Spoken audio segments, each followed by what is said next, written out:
on panels at the fall college, or hosting social venture kind of innovation. There's a challenge that we judged.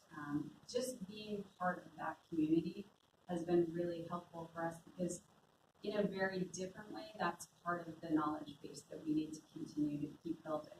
What are the key concerns here? Who are the constituents? What are the stakeholders saying? And so it really is very much this kind of ongoing conversation. And that does come back to prime buckles, but it's been nice. My colleagues on the foundation were very much a part of building that portfolio, and they've also sat on panels to talk about the experience there. And then that obviously leads itself into other kind of conversations. So to the degree that someone says, we can't possibly put $40 million to work, or how large would it have to be before we want to build an ESG portfolio? A lot of the answers are clear. We can go through them. So final question for all of you before we turn it over to questions. Is that when you look back over the process, there's been important catalysts along the way. And so if you could each identify for you in your mind, I'm sure there's several, but if you could pick one to talk about what you thought was a key catalyst to get you through. I kind of gave this one away a little bit earlier, but just being open-minded is, I know it's easy to say that in practice, but to actually live through being open-minded and being willing to just openly listen has been very, very important in what we do, not only with when we meet as a committee, but when we're meeting with the investment committee that serves the foundation, when we're with Prime, when we're having a panel and people are sitting in front of students that don't necessarily have a background in this and don't necessarily have a specific understanding in sustainable investing, to be open-minded about that and their questions and maybe opposition and whatever it may be, because you can always learn something and they can learn something too. And if I can sneak in another one, it's definitely having the support of the people that are sitting next to you, the support of your opinions, even if it's just that they're supporting you expressing your opinion. Eric talked about Ned and the president of our university and the impact that they made, and it was, we could not have done it without them, just simply because they were willing to take a stand for us and for our community. So you mentioned Ned and the president. One of the key catalysts, of course, is having a champion. You've got to have a champion who's well-connected, well-placed, respected, and willing to put themselves on the line for this, to really support it. So in our situation, that was Ned. That was in that particular meeting. That was also our president. But especially Ned, I would say, has been the sort of diehard champion for this. And he's an industry professional. He sits on the investment committee. People respect him. His colleagues on the investment committee respect him, and that opens their minds to the lessons. What I've seen over the last few years with the investment committee is they have opened their minds. They've allowed the conversation to continue, people to express themselves, and that, I think, has been a really important element of this. I would also point out, unless you're going to point out. I don't know what you're saying. So you heard us talk about the Divest UNH students and the Net Impact students. They were the prime movers on this. They were the ones who got this started. And so in a lot of institutions, maybe that's already happened and they have their own prime movers, but you got to have that, unless, you've got to have somebody willing to say, this is really important and I want this to change. So that's a really, I have many more. So I agree with everything everyone has said. I'll maybe make it more personal for you as women who are in the ESG or are interested in ESG from a professional standpoint, but you probably interact as alumni with the universities. And so I think one of the sort of elephants in the room, right, is that there's a real breadth on the spectrum, and often many of our alums and people who populate investment and finance committees are more traditional in their views on investing. And then on the other end of the spectrum, we have students and younger alums who are in a very different place. And part of the challenge is how do you find common ground, right? How do you reflect the values and the passions and the desires of our students and our alums, sort of reconcile that with the fiduciary, the very real, appropriate fiduciary responsibility that our trustees feel. And I just want to sort of emphasize, I think, the role of collective student and alumni voice, right? So as alums, go back and advocate to have finance curriculum sort of overhauled so that it, ESG is embedded in the finance curriculum, not as some little elective, right, that few people take, but embedded as a core part of the finance curriculum. When you're making gifts, if you're being asked to make gifts, which of course you are, to your alma mater, say, yes, I'd love to give a gift, but how is that money going to be invested? Is there a way, can I be sure that it's going to be going towards sustainable projects? Is there a fund I can put this into so that money will be managed? So sort of use your voice and go and volunteer and be part of some of these committees that are advocating for your university to think about their endowment. And just again, wanted to thank IEN and WISE for having us and MIT for hosting us. It's great to be able to be here. As you think about Catalyst, I think some of it was industry for me as well. And so we talked about that period of time, maybe about 12 years ago, where you saw that shift in what was being done and the way that people were looking at companies and expecting them to have higher standards around their products and safety and how they treat their workers and how they operate within their communities and environmentally. And I think those things have become more and more mainstream, and it's really encouraging. One of the things we didn't talk about, but as you think about the other portfolio, we engage every single manager we recommend, whether or not they have environmental, social, and governance as part of their mandate on how they're thinking about these things. And it's a point in time where if you think about something like climate change and you have a manager who's not thinking about how that's going to impact their companies, they're not doing a good job. If they're investing in companies that are in great need of better corporate governance or more diversity, they need to do a better job. It's that simple. And so I think that's the great catalyst for me is that, you see these things happening, but, the universe is out there and it's opening up the way that it should be. And I've got 2 microphones. So to open up to questions. I guess I'll be the person picking, so the young woman in the center. Excellent. Cool. Well, thank you guys for coming. This is really interesting to talk about. I'm curious when you talk about the ESG overlay that you guys proposed, how you define ESG overlay, because it's easy to hear ESG and kind of have a broad sense of what specifically does that add, or versus screen, what does that take away? And then also whether during the proposal you went in on the specifics of what the ESG overlay looks like, or whether it was just let's get them on board with the concept and then dive into specifics. Yeah. So I'll start on that. It's a great question, and we haven't kind of talked about the specifics of the what. Fiona stated it greatly. So if you think about the University of New Hampshire, you think about the sustainability component, there was a very strong environmental bent.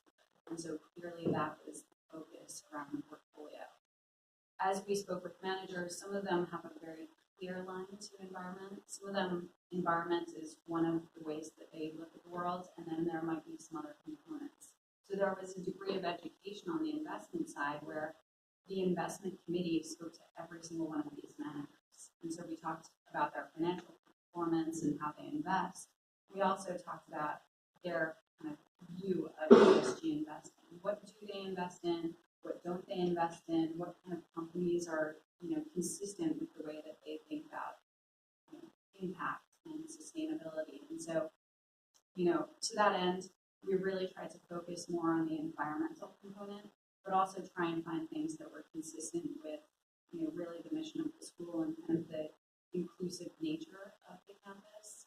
But it is challenging, and it's one of those things I think with clients we try really hard to focus, because you can't do everything really well. I see where UNH would say sugary sodas are awful, but to invest that in it falls outside of what's critical for them. So the largest impact they can have is being as specific as possible. I think the second part of your question was, correct me if I'm wrong, but two Januaries ago when we approached the investment committee and we made the proposal and they said yes. Yeah. That was it, right? What did we tell them at the time?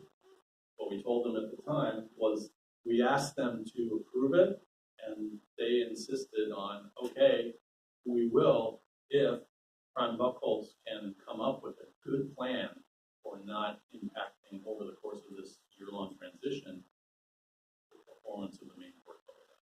So we're moving 37 million, almost 50% of the main portfolio out. That's pretty significant. Could have some really damaging effects if it wasn't done correctly.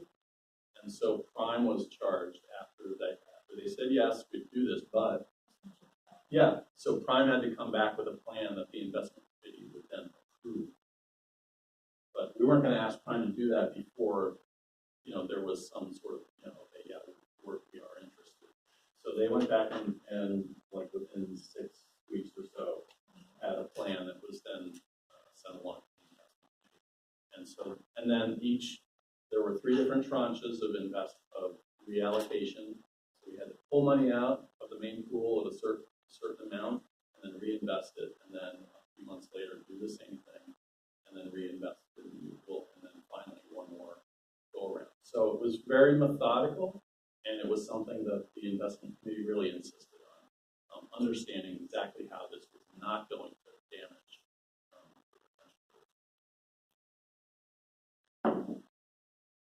That's your question. You talked about prime movers as one of the key components to move an endowment, and for you it was the students. But I'm glad to hear about the fact that as donors to an alma mater, you can have an impact.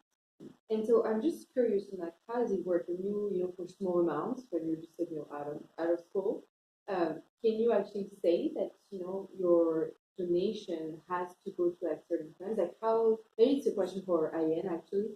How does that work?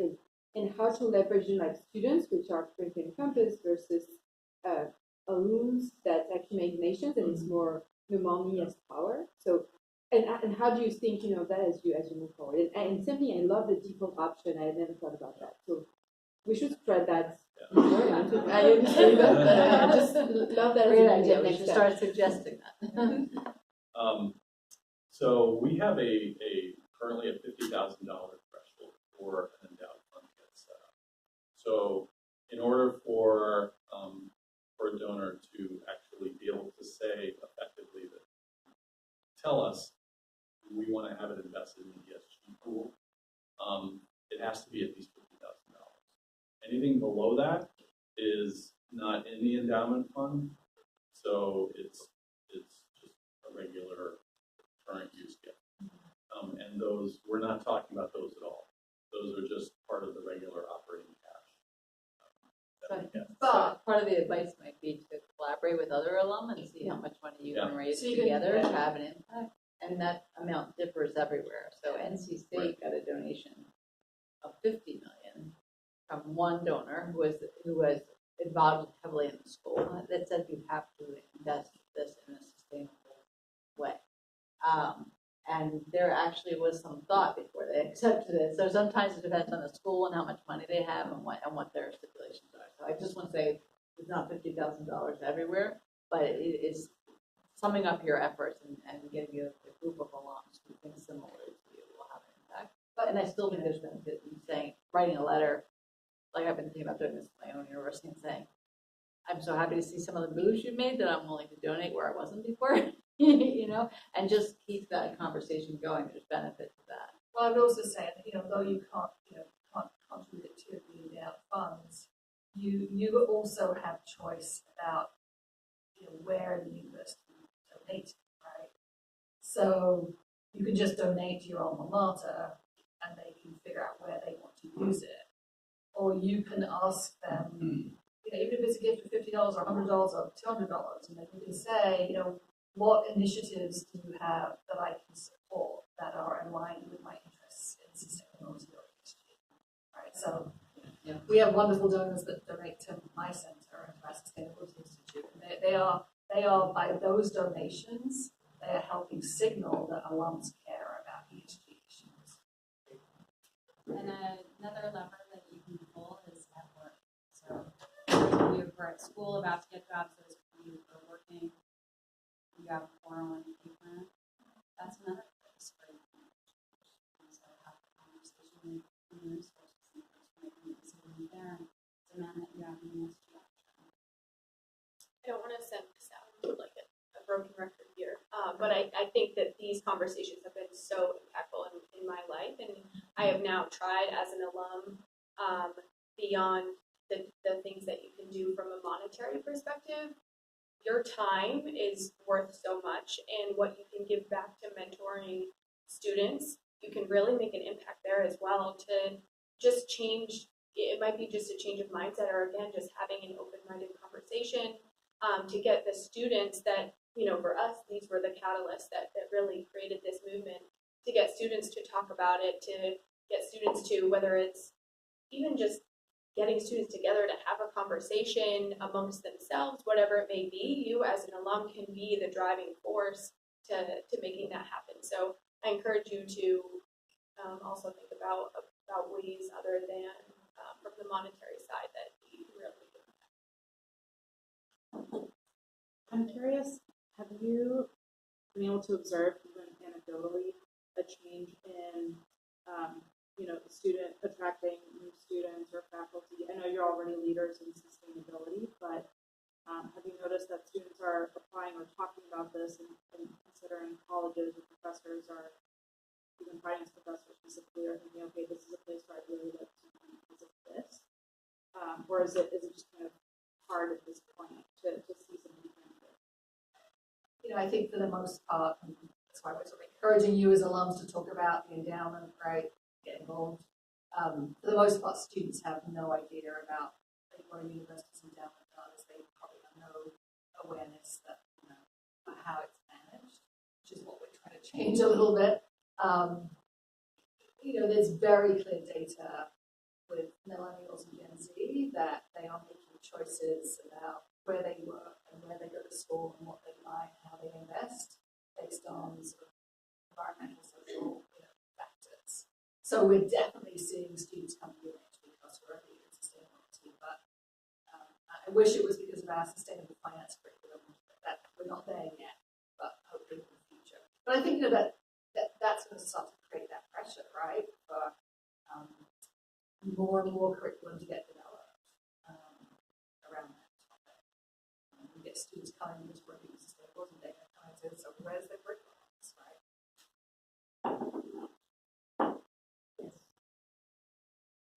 Just the putting together what you're mentioning with the 401k and also like what's next for you, what's next for UNH, is the endowment like the only pool of money that you have, or since you are also a state university, do you have like pension funds? Do you have maybe like 401ks for employees as well? And is all of this part of the endowment? Is it like separate pools of money? Are you thinking about doing the same thing, replicating that to other pools of money? And I don't know exactly how that works, so we would love also a one-on-one. So how much time do you have? That's what you mean, so. It's complicated.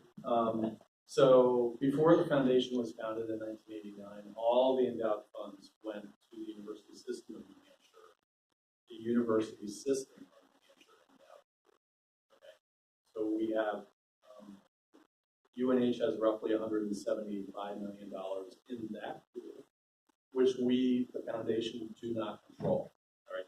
There's a separate investment committee that's part of the USNH Board of Trustees, separate board altogether. So that's a separate pool. We're doing it in this pool, the foundation pool, and an even larger goal would be to help get what we're doing extended over to the systems. So that's one part of your question. The other part is we do have a retirement plan, a 403B plan, that I don't believe has any sustainable, maybe one sustainable investment option. So that's another area, great for you to point it out, very astute, that we should try to make some change there as well. I know from personal experience, because I used to work at the university system, things really moved slowly there. That's an area we're so- working on at IEN. So too, we'll retirement see, funds, but so. but would love there to be a change there for all of our employees who are in that. There's a very small pension fund that's actually closed. It's really small. It's a non-issue, really. And besides that, all of the operating cash of the university and the university system, those are invested in separate sort of intermediate term bond funds and cash holdings. So really sort of out of the picture in many ways at this point. We'd love to get the endowment fund sort of aligned with both of those. Any other questions? So when you went back, did you go back and ask the people that donated I think it was the 37 million, if they were okay with you investing in this strategy? And that's how it moved. What was there? I'm just very curious about what the response was. If we had a time machine, we could, but they were already passed. So it was less of an issue with respect to that. It was really the investment committee who had the opportunity to make that choice. By looking at the original gift document. Yeah. Understanding Exactly what the purpose. Yeah. So they were very closely aligned to sustainable studies and sustainable topics. And then there was one that was very closely aligned to governance, and so we were able to get approval for that. But had they been existing donors, and we have many existing living donors, we could go back and do that. We haven't gotten in terms of a process of transition. Question over here, Tony.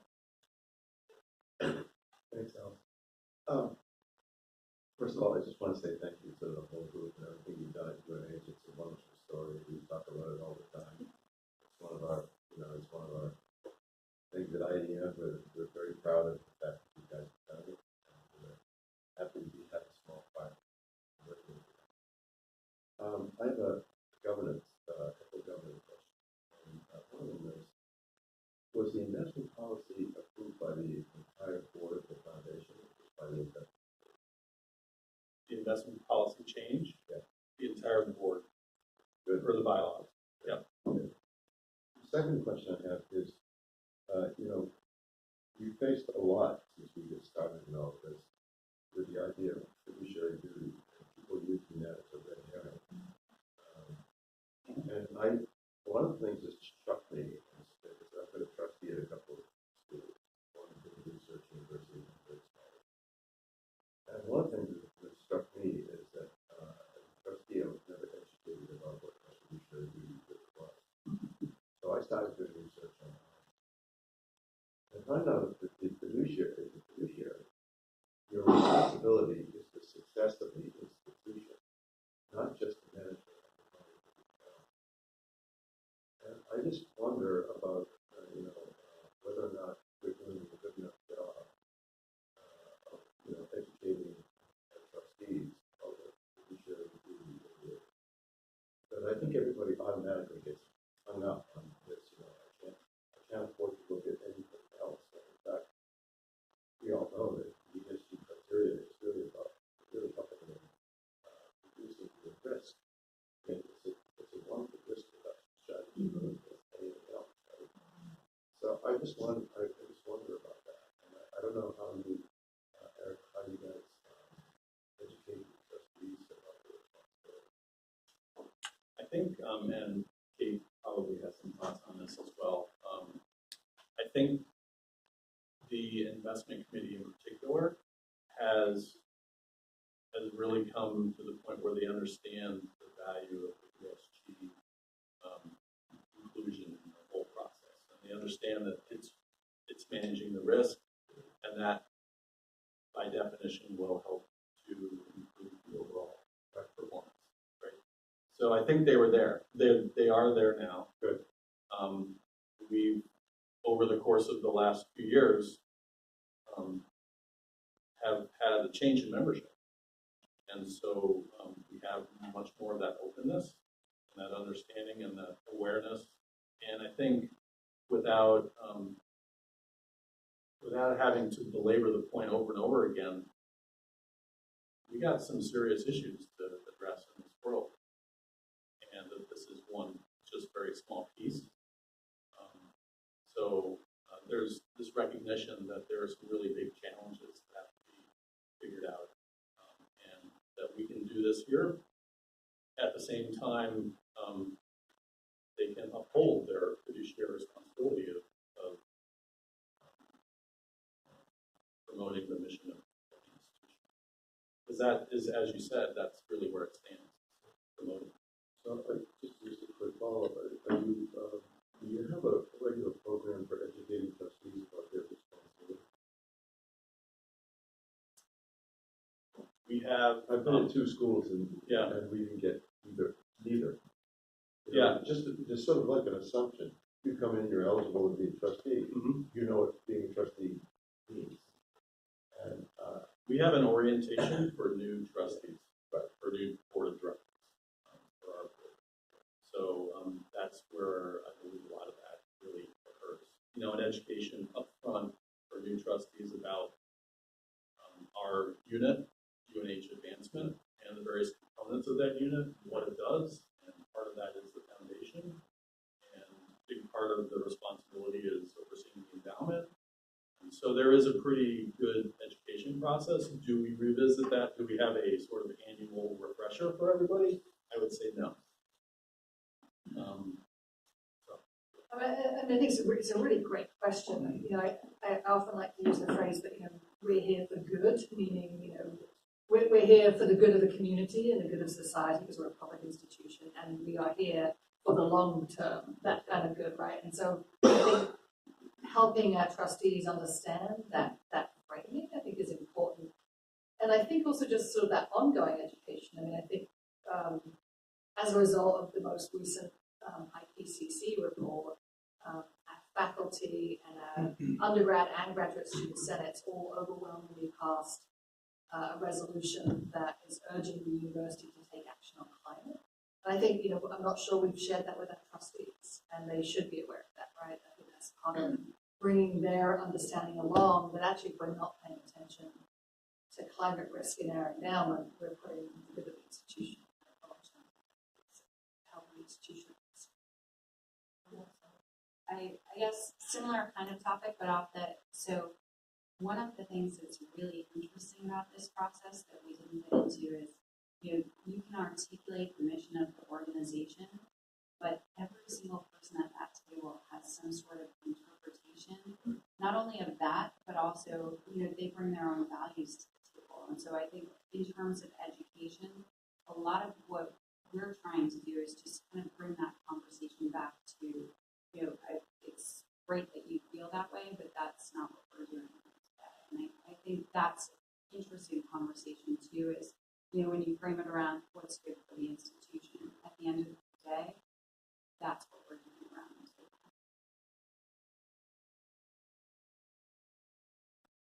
Another question. Fred, you mentioned that your allocations were different for the different sleeves. Can you share what those allocations are? Sure. We don't have any private equity yet in the ESG pool. It's quite young, so we aren't there yet. We're hoping to be able to introduce that at some point. We do have one hedge fund. We have 2 hedge funds. News report.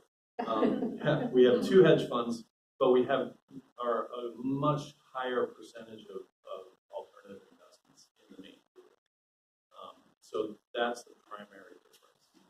as a result, we have a higher equity allocation in the ESG. Can you maybe just talk a little bit about the New Hampshire Community Loan Fund? Oh, yeah. I would love for you guys to do that. Okay. All right. Topic shift: impact investing.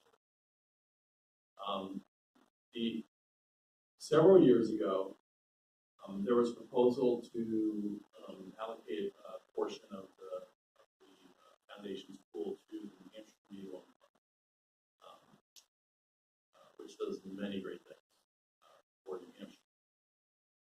At the time, it was felt that that really wasn't a good alignment. But then, just a couple of years ago, the topic came back, and Prime Buckles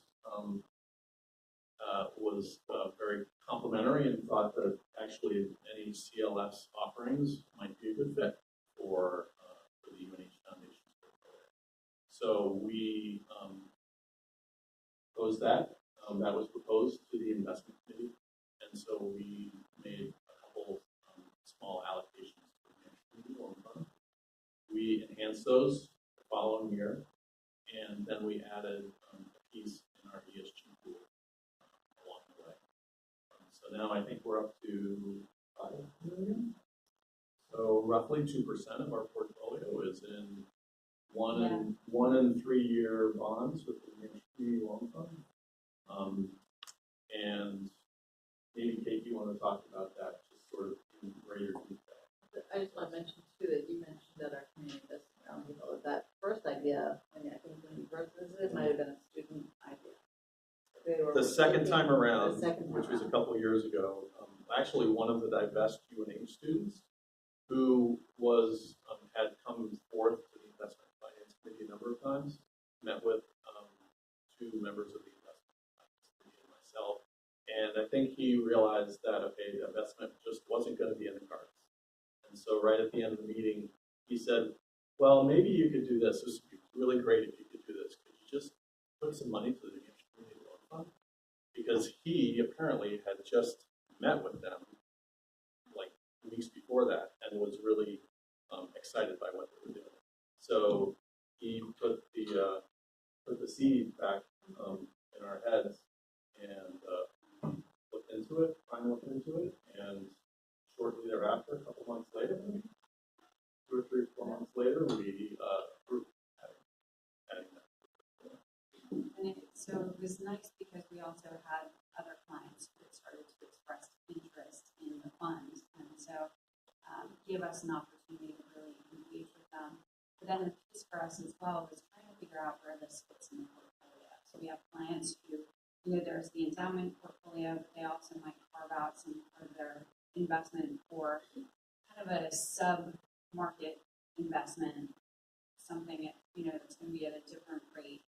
Where does that fit? Is that part of the endowment portfolio? Is that its own thing? And so as we kind of thought more and more about this fund, and it's really amazing. It's worth kind of going online and taking a look at what they've done in New Hampshire. But, among the things that they do is if you live in manufactured housing, you do not own the land that your manufactured house is on. And so that creates a really kind of tentative situation for folks. It's hard to kind of put roots down, raise a family. And so what they've done across the state is helped folks in these communities come together, pool resources, and as those plots of land have come up for sale or there have been opportunities, they've actually allowed these folks to buy out the land. And so they've created these long-term communities that are really sustainable with a huge community focus, a lot of pride around that.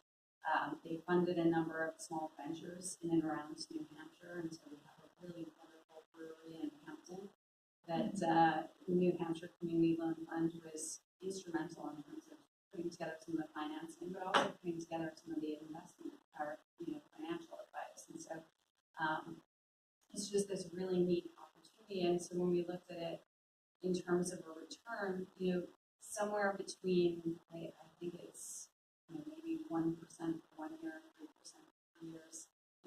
Nothing too exciting. At the point in time where looking at that, cash was earning 0, absolutely nothing. And so we kind of looked at it, and if we ladder this portfolio portfolio, we can understand what the liquidity is. Let's call it cash or fixed income. And so, that's how it's found a way into the portfolio. And we've had some opportunities in other communities to kind of add some types of investments. I think the 5-year yield is still higher than the yield on the U.S. Treasury. So I think it's 3%, which the U.S. Treasury is not yielding it. And as Fiona mentioned earlier, UNH is all about supporting New Hampshire. It's really, that's why we're here, is to support the state of New Hampshire and its education needs. And so extending a small part of our investments to help support the people of New Hampshire, that public good was pretty easy to sell.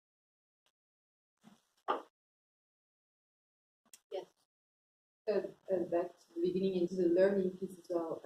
Are you being invited to other investment committees or by other endowments?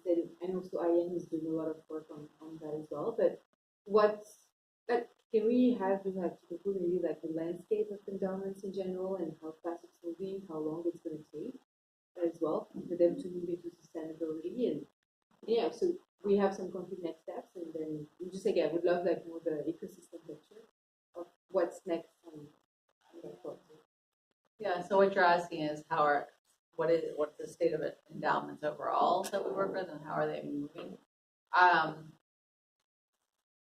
I think the numbers remain very similar over time, but it's generally increasing, but just not as fast as I think we wanted. So then there's a group called NACUPO that puts out a survey of endowments every year, and there's I think 2,000 endowments and 800 report into the NACUPO survey.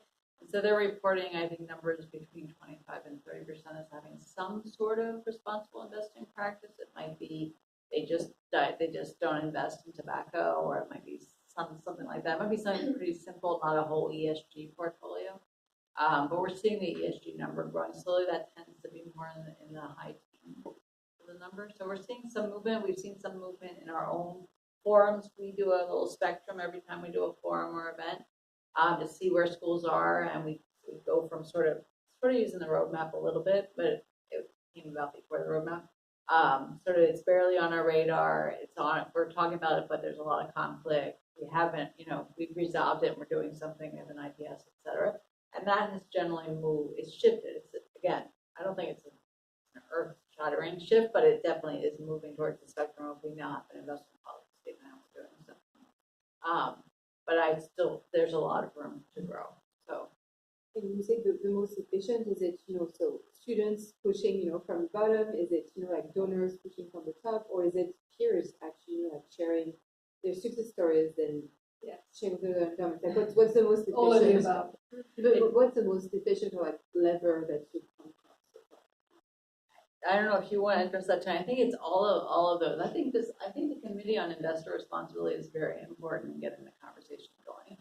Sometimes it's a student managed fund, but a lot of times that's a second step. Like they may start with something in the endowment and then think, oh yeah, our students could be a learning sort of test case and help learn about this. And student push has been very important too. I think we talk about all of those things. Maybe I think one of the lessons from this panel, but also that we've heard from other schools, is that there's not one single catalyst, that you need a couple of catalysts or a couple of champions coming from different angles before it really goes over that tipping point, that you have one small thing happening in one place that then gets brought to the full investment committee, or you have a champion on the investment committee, but they need the space created on campus to move it forward. So I don't think there's a single lever in many of the cases. It's having multiple levers in some combination. It's kind of a cultural shift. And so it isn't going to, you can't predict how it's going to happen. But the things that we do know is that some people don't like to try something that somebody else hasn't tried before. So showing them what other schools have done and how they've done it. And that's why we set up the Intentional Endowments Network to be a peer learning community. So that people that have tried this, like you guys, we can get them to talk to their peers at another institution. The chances are that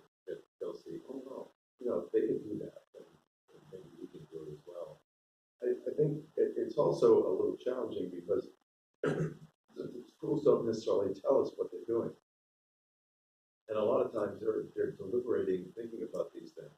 And it's 2 or 3 years later after they come to a forum or meeting where they hear this kind of discussion. And all of a sudden they turn around and they say, oh, we're going to do this. But we have no idea in between, what's going on. I think that the important issue is the more people you can talk to, the more people you can get to, as you were saying earlier, the more people you can just talk to and ask questions and listen and just find out what your school is doing in the first place. And if they don't want to tell you, that's a good signal. That you have to find some other way to really get there. The thing that's really that keeps me, I'm of two minds. One of them is the speed with which we have to move as a society. This slow sort of iteration is far from fast enough. On the other hand, you can't just change overnight. So you have to do this. Is the slow, deliberate part that has to be part of it. But there needs to be something that is pulling us. Right now, we've been focusing a lot tonight on what the students are asking. But I have to say, as one of the older people in the room here, it's our responsibility who created the problem in the first place. The people that are running the institutions should be thinking about this on their own. Quite frankly, the fact that we have to be pushed by the students is really, in my own personal opinion, is an abrogation of our own responsibility as the senior administrators of these schools. And so I guess what I would say is that there's no one size fits all, and different institutions. Like if you have a small institution that has only commingled funds, they're limited in what they're going to be able to do. It's going to be very different than a big research university. So one of the things we try to do with the Intentional Endowments Network is collect as many stories about what different schools are doing. And when we can find those champions, like, the role that Mark Helston played was really key. Although when I first talked to him 4 years ago, he said, I don't want to touch this. I've just been through the fossil fuel divestment stuff. He said, I think this is a great idea you're doing with the Intentional Endowments Network, Tony, but I don't want to touch it right now, which is really quite funny. But that was the reaction. I think he had some war wounds. Oh yeah. Oh no, I heard that because I knew him. So those were war moves. Don't put me out there again. Yes, exactly. And I think that's exactly right. important for students, Yeah. as you were pointing out. So when there's been success at schools, students do want divestment, but they're willing to listen and to learn about how endowments work and to leave an open conversation. So UNC Asheville has been through a very student-oriented program where they actually use the students to do some of their research for them because CFO has limited time. Finance office has many other things to do. And so because they listen, that was great. And then we have an opposite story. NC State, Libby George has done amazing things with the portfolio, has done a 180 turnaround, I'd say, and what she originally thought this was just a bunch of bunk, and now she thinks it's the way to invest. And the students are after her because she hasn't divested from every fossil fuel, and she's like, and they're not even listening to what the percent is or asking her why she does the things she does or how she's doing it. So that kind of openness on students' part, where it's a conversation, not a banging down the doors. Not that banging down the doors isn't sometimes the way to get attention if you're not getting any, but really is being open to that. It's very important. There are like 75 schools that have CIRs, committees on investor responsibility, and that's just a small subset of what is reported to the issue. I think that the most important thing, Alex, you were saying earlier, was when students come in with the old expression is, if the only tool you have is a hammer, everything looks like a nail. And it's like investment, I want you to get out of it. That's a negative screen. It's saying, I don't want you to be in this. The more important question is to ask, how are you investing that is actually going to make a positive difference in society?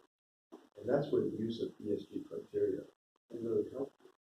Because, you know, you have to in learning about this, I had to step back and say, why is it that this is so difficult?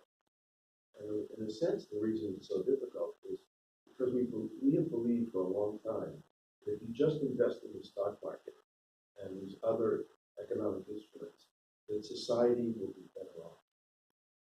Just by definition. And now we're finding that there are a lot of things we're invested in are not causing the kind of positive impact we want. So what we're really doing is kind of trying to correct the economic system. So we're trying to put our money in places that is actually going to have a positive impact on society. And so we've had to invent all of these terms: ESG, SRI, impact investing.